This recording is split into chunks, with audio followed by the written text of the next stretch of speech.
Hello বন্ধুরা, কেমন আছেন সবাই? আমি মোনালিসা চলে এসেছি একটা নতুন রেসিপি নিয়ে। এখানে দেখেন নিয়ে নিয়েছি পটল। পটল কারা কারা ভালোবাসেন না, আর যারা ভালোবাসেন তাদের জন্য তো খুবই ভালো।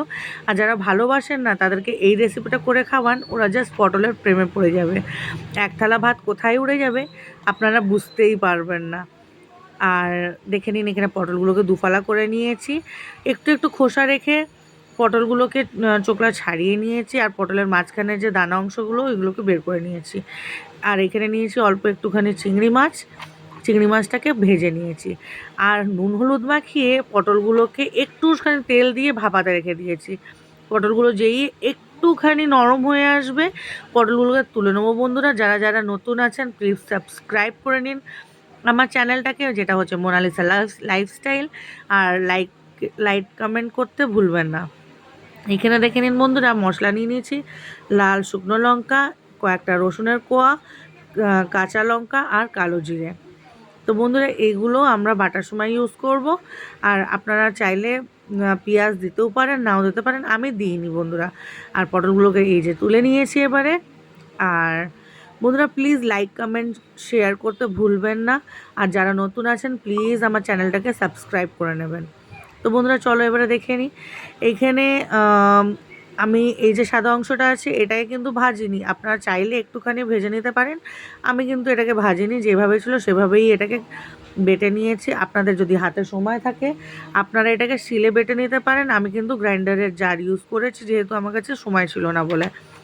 সব কিছু দিয়ে এখানে দেখেন একটা জারের মধ্যে আমি এটাকে বেটে নিচ্ছি। বেটে নেওয়ার পরে আমার একটু পটলটা বেশি ছিল বলে পরে আবার পটল কয়েকটা বেঁচে ছিল ওইটাকে দিয়ে আর চিংড়ি মাছটাকে দিয়ে এবারে আবারও বেটে নেবো। এবারে বেটে নেওয়ার পরে বন্ধুরা দেখেন মিক্স আমার হয়ে গেছে এই যে। আর এটাকে ভালো করে এবারে আমরা একটা কড়াই বসিয়ে নেবো। তার মধ্যে তেল, সর্ষের তেল, নিশ্চয়ই সর্ষের তেলেই আপনারা ফোড়নটা দেবেন।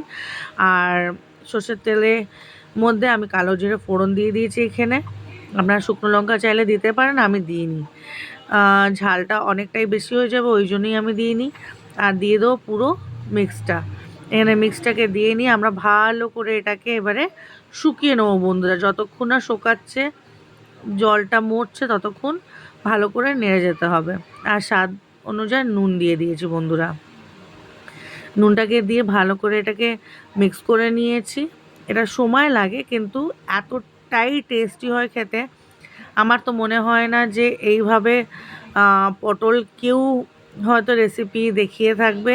এতই টেস্টি রেসিপিটা, জাস্ট এক থালা ভাত কোথায় যে উড়ে যাবে বুঝতেই পারবেন না। লাস্টে একটু চিনি দিয়ে ভালো করে নেড়ে ছেড়ে এই যে নামিয়ে নিয়েছি। দেখেন কতটা সুন্দর লাগছে দেখতে, তার চেয়েও দ্বিগুণ হচ্ছে টেস্টি খেতে। আমি জাস্ট এখন বলছি তাও যেন আমার এখনই লাগছে না একতলা ভাত নিয়ে বসে যাই।